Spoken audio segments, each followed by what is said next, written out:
Hey yo guys, what's good? Welcome to my YouTube channel. It's your boy Nawfboyrego. Getting this money on both sides. Back in my hood, I got mob ties. Ain't never playing for both sides. Coming up, no, I'm breaking the dope. Give me the money, I'm all by the moolah. My diamonds dancing, I'm Jason the ruler. Been taking nails, never had me no tutor. I look in the mirror, that nigga been shot at me, and I feel like I be the jeweler. Hey, I was in the trap, sipping on the. It's your boy Nawfboyrego, Nawfboy Lifestyle, you feel me? Yeah, man, I'm back with another video. I'm back with another one. I'm back with another video. So yeah, man, don't forget to like, comment, share, and subscribe to your boy Nawfboyrego, Nawfboy Lifestyle, baby. Road to 500 subs. And also turn on your post notification bell so that whenever I drop, you feel me, make sure you get notified, and show some love to your boy, you feel me? Road to 500 subs, road to 1k subs. Show some love to your boy. I would really like appreciate that, because some of y'all watching my videos and y'all don't subscribe, you feel me? Just yeah, man, let's show each other some love, you feel me? Yeah. So Jocko Right exposes TYLA's failed plot in the music industry. Let's peep what's going on here. Why are they exposing TYLA's failed plot? Like, does she even have a plot in the music industry? What is it though? Let's today. You never see her fully dressed. She's always half naked. We always have to see her skin. We always have to see her body. And as talented as she is, can't be more demure. South Africa doesn't mean that every woman from South Africa is running around in loincloth. She's an industry slave, just like they tried to do to Aaliyah. But when you think about the lyrics of that song, Water, and you think about her core fan base, which are girls between the age of 7 and 17. Can you blow my mind and set off my whole body? Can you blow my mind? Wow. Make me sweat, make me hotter, make me lose my breath, make me water. Why the f would that be coming out of 8-year-olds' mouth? And dancing and gyrating and trying to get a bump, bump, bump. Because that's all those kids that are watching her are doing. That's all they're doing. They're going to imitate everything that she does. Meanwhile, the local pedo who has a kid, we're friends with a bunch of girls, 9, 10, 11 years old, inviting the girls over for pizza and to watch TYLA video. The glittering rise of South African singer TYLA may not be the fairy tale story fans were sold. In fact, shocking claims suggest her entire career could be part of a sinister industry plot designed to exploit children. Reports allege that her innocent TikTok breakthrough was no accident, but rather a carefully manufactured launch engineered by executives who viewed her not as an artist, but as a pawn. Viewers were first introduced to her through her viral hit, Water, a catchy anthem that dominated TikTok and Spotify, but critics are now questioning whether the seductive lyrics, combined with her youthful image, were deliberately crafted to appeal to an audience much younger than intended. Whispers in the industry point to her contract, which allegedly contained disturbing clauses demanding that TYLA push explicit, highly sexualized content that, according to some, was aimed directly at children. These revelations echo the same chilling warnings once issued by Kanye West, who insisted that artists are often shackled by what he described as demonic contracts designed to strip them of control and force them into roles they may never have agreed to otherwise. Back then, Kanye's words were dismissed as ramblings from a man in crisis. But in light of these new allegations, his testimony suddenly feels disturbingly prophetic. So the burning question is this: was TYLA truly just a... Imagine as an artist, and they hand you a contract that says you don't talk about Jesus Christ, you don't mention Jesus in that contract, bro. I will go crazy. I will go crazy, bro. I will go crazy. I will reject that contract. I will reject that contract. Not even in seconds though. I will not take that. breakout star riding the waves of internet fame? Or put God first before anything else. Put God first before anything else. was she planted from the very start as part of a far darker agenda orchestrated at the highest levels of the music industry. Jaguar Wright has now entered the conversation, and her claims have taken this controversy to an even more shocking level, asserting that TYLA is not simply an industry puppet, but what she bluntly calls an industry slave. Wright points to Kanye's earlier warnings about demonic contracts, drawing a direct line between his claims and TYLA's alleged situation, and she spares no words in describing the chilling implications. According to Jaguar, TYLA's role is not accidental. Rather, she has been deliberately positioned to corrupt young audiences under the guise of music and pop stardom. I don't talk about TYLA because I don't want to bring attention to it because I know what they're doing to her. But when you think about the lyrics of that song, Water, and you think about her core fan base, which are girls between the age of 7 and 17. Can you blow my mind and set off my whole body? Can you blow? Damn.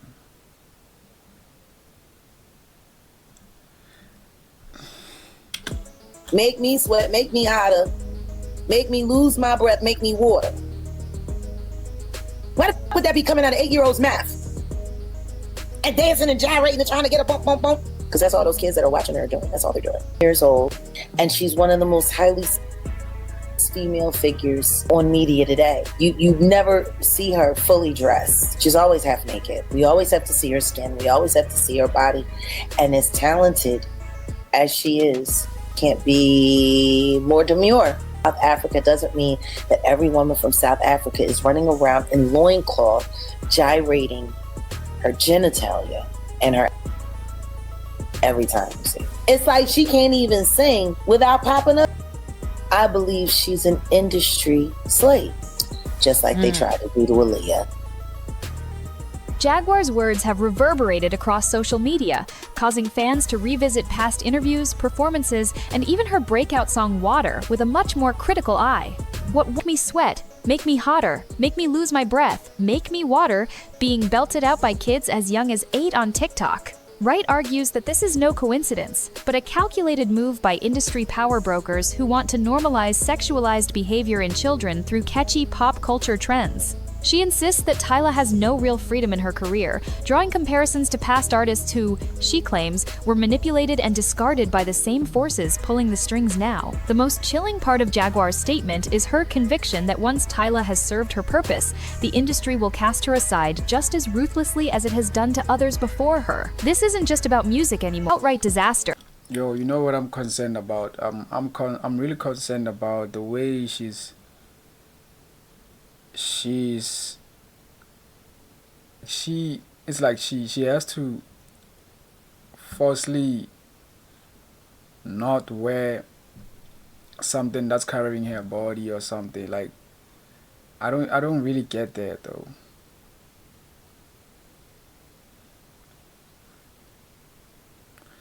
Why is she supposed to go out like this? Like, bro, I don't really get. Is it like for the photo shoot only she doesn't respect her body though, right? Like respectfully though, I get that. Like ladies like this, bro, they like showing their bodies, you feel me? And it's kind of nice to them, but bro, it's not really like a good thing to do that though. I'm not like judging or something. The saga that's been going on with TYLA. Especially when compared to the billion-plus streams Water had on Spotify, and the heavy financial backing from labels that ensured she was everywhere from TikTok to late-night talk shows. Industry watchers and fans alike are calling this a textbook example of a manufactured star whose hype could not translate into real-world support. One critic even joked, "So TYLA had an album debut of 3.7K. She may forever be in the flop asylum." Another brutally declared, "TYLA is a flop. Black Americans are done with her. She just needs to take her ass back to South Africa with that colored mess." These reactions reflect more than disappointment. They highlight a cultural disconnect that is deepening between TYLA and her target audience. In fact, the conversation around her flop numbers has shifted from just poor promotion or weak material to an indictment of her entire industry positioning. If the narrative is true that TYLA was intentionally planted to fulfill an agenda, then her failure to connect with the US Black community represents a critical fracture in the plan. The EP flop suggests not only that audiences are rejecting her music, but also that they're rejecting what they perceive as the agenda behind it, signaling a rare but powerful moment when public perception fights back against industry-engineered stardom. The backlash against TYLA has been magnified by an old controversy that resurfaced at the worst possible time: her comments about being colored rather than black. This terminology, while culturally accurate in South Africa, where mixed-race people are referred to as colored, carries an entirely different meaning in the United States, where the word has painful ties to segregation and systemic racism. When TYLA made the remark early in her career, many Black Americans felt offended, interpreting her choice of words. Nah, but like I don't feel like they have to be offended about that, cause TYLA is really a colored Han. Like she is a colored. She's not black though. As dismissive of their identity and history. Instead of clarifying immediately, TYLA avoided addressing the issue, which only deepened suspicions about her cultural awareness or lack thereof. The controversy reignited recently, compounding the fallout from her weak album sales, as critics revisited the incident to highlight her failure to connect with US Black audiences. In one interview on The Breakfast Club, she was pressed to clarify her stance but refused to answer most questions, which fans perceived as arrogant and evasive. School me on these debates that they be having about your identity as a South African colored person. What does that even mean?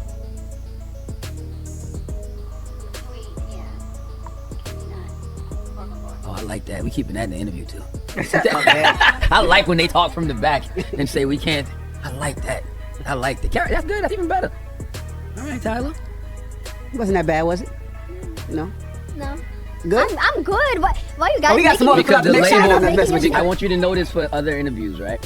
When they go in and they tell like the interviewers what to say and what not to say, this and that, that's what makes it awkward. Yeah. I'm not. Are you open? No. I'm not open. You want to see all the Like questions we they told us not to ask? expect, leave her alone, man. Stop This it. one must leave the room. Stop it. My goodness. This one must go. This is the worst ever working with him. I work with him every day. Yeah. This, coupled with her refusal to own up to the cultural weight of her comments, left many feeling that she wasn't just disconnected, but actively resistant to engaging with the community she needed most. Later, she tried to repair the damage by explaining, "All my life, obviously I knew I'm Black, but I also knew that I'm colored.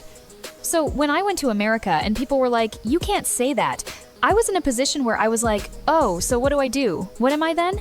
Yet even this explanation failed to win over many listeners, as critics accused her of prioritizing her South African narrative over the lived experiences of Black Americans. For an artist heavily reliant on US acceptance to succeed globally, this misstep has proven devastating, and it continues to haunt her public image. TYLA's appearance on the Breakfast Club interview was intended to be an opportunity for her to set the record straight, but instead, it became one of the most damaging moments of her career. According to fans and critics who watched the interview, she refused to answer nearly every meaningful question, giving the impression that she either had something to hide or simply didn't respect the platform or its audience. Questions about her alleged falling out with Chris Brown, her colored comment, and even her personal injury sustained during touring were all brushed aside with dismissive remarks. The hosts pointed out her team had restricted several questions, including ones about comparisons to other artists, which further annoyed the audience who felt they were being deliberately kept in the dark. Fans expected honesty, relatability, and clarity, but instead they saw what they perceived as arrogance and a lack of accountability. The public frustration was summed up by one viral comment. "She had the chance to win us over, and instead, she acted like she was above answering anything." The refusal to engage did more than just annoy viewers. It hardened the perception that TYLA was an outsider uninterested in connecting with US Black audiences. Her aloofness not only damaged her reputation, but reinforced suspicions that her rise was orchestrated rather than earned. For many, the interview served as confirmation that she was not ready for the cultural scrutiny that comes with being an international star, leaving her career vulnerable at a time when she most needed genuine support. As the cultural backlash gained momentum, Jaguar Wright's allegations turned the conversation from embarrassing missteps into a full-blown scandal. Wright didn't mince words. She accused TYLA of being intentionally marketed to children in order to normalize sexual content for minors. She specifically highlighted the lyrics of Water as evidence, noting that TYLA's core fanbase consists of girls as young as 7. Wright pointed out that these children were not only singing along to provocative lines like, "Make me sweat, make me hotter, make me lose my breath, make me water," but were also mimicking TYLA's choreography, gyrations, and suggestive movements on platforms like TikTok. For Wright, this was no accident. She claims it was part of a larger industry scheme to sexualize children under the guise of pop music trends. Wright's accusations struck a nerve with parents and watchdog groups, many of whom had already felt uneasy about the disconnect between TYLA's childlike appearance and her overtly sexual lyrics. Jaguar went even further by painting disturbing scenarios where predators could use TYLA's music as a lure, creating environments where kids as young as 9 or 10 would be invited to watch TYLA videos while being groomed. Whether one believes her or not, Wright's allegations forced the public to re-examine TYLA's rapid rise and ask an unsettling question. Was her success built on exploiting the innocence of children? Jaguar Wright also argued that TYLA's physical appearance played a key role in her industry positioning, and this claim has fueled even more debate. Wright bluntly stated that TYLA has the body of a 14-year-old, which makes her appealing not only to young fans who see themselves in her, but also to predatory men who fetishize underage girls. This combination, Wright claims, is why the industry handpicked her to be the face of their next global campaign. She could draw children into her fan base while simultaneously attracting adult men who fantasize about her youthful look. Wright compared this tactic to what she believes the industry did with Aaliyah, claiming that once TYLA has served her purpose, she will be discarded in the same way. She emphasized how TYLA is always half-naked in public appearances and performances, asking rhetorically, "As talented as she is, can't she be more demure?" This statement resonated with critics who argue that TYLA's team has consistently prioritized her image over her artistry. To them, it seems less about her music and more about her serving as a cultural tool for a darker agenda. Whether true or exaggerated, the accusation that TYLA's body and youthfulness are being exploited adds another disturbing layer to the controversy, making it less about her as an artist and more about the ways in which the entertainment machine commodifies innocence. Comparisons to other artists have only amplified suspicions about TYLA's trajectory. Wright and others point to the case of Lil Nas X as an almost identical playbook, an artist introduced through a viral TikTok hit, showered with awards and industry backing, and then, just as quickly, left to flounder when their usefulness expired. Lil Nas X was given Grammys, mass promotion, and headline-grabbing controversy, only to virtually vanish from the charts once his shock value wore off. Critics now see TYLA's career as following the same arc-engineered virality, followed by aggressive industry promotion, and then abandonment once the agenda has been fulfilled. The Grammy TYLA received for Water has been called into question, with some arguing that it was less about her artistic merit and more about fulfilling a narrative pushed by executives. The eerie parallels suggest a cycle of exploitation in which artists are hyped up and discarded at will, their careers sacrificed as collateral damage in the pursuit of influence. This growing perception threatens to overshadow TYLA's artistry entirely, painting her not as a genuine rising star, but as another casualty of a manipulative system. Rumors of deportation have now added a new dimension to TYLA's unraveling narrative. According to industry insiders, TYLA's continued stay in the United States is directly tied to her music career. With her recent EP flop and declining relevance, there are whispers that immigration authorities could soon send her back to South Africa. While these rumors remain unconfirmed, the mere suggestion has fueled speculation that her time in the US is running out. Fans have argued that deportation would be the ultimate sign of her downfall, proof that once her commercial viability dries up. Yo, I don't know what y'all guys think about this, but I don't know what to say. Is this really like legitimate, or is like, I'm not saying like I don't see it, but then I could see the things they say about her and everything, but then the industry has no incentive to keep her in America. Critics have even noted the irony of her being told online to take her ass back to South Africa, only for that possibility to become a looming reality. For supporters, the deportation rumors are troubling, as they highlight how precarious an artist's livelihood can be when tied to industry politics and public approval. For detractors, however, deportation seems like the inevitable conclusion of a career they view as built on deception and exploitation. Regardless, the rumors have only intensified the sense of collapse surrounding TYLA's brand, further fueling the idea that she is being discarded as quickly as she was elevated. Perhaps the most chilling aspect of this scandal lies in TYLA's alleged association with industry mogul Clive Davis. So you wanna tell me, like they say, TYLA's body looks like a 14-year-old though, like, and she's, bro, what? Davis. Fans have expressed deep unease after reports surfaced that TYLA had been spotted with Davis, a legendary figure in music, but one whose legacy is clouded by troubling stories and alleged ties to figures like Diddy. One fan's viral comment summed up the fear. "The first time I saw Water and listened to the lyrics, I felt uneasy. TYLA looks a lot younger than they're saying she is." Hearing that she's been spotted with Clive Davis is also very disturbing because we now know he's one of the reasons Diddy is as messed up mentally as he is. This connection has only deepened suspicions that TYLA is not in control of her career, but instead being managed by powerful figures who may not have her best interests or those of her audience at heart. In fact, for many observers, her association with Davis represents the smoking gun that confirms Wright's allegations about her being an industry pawn.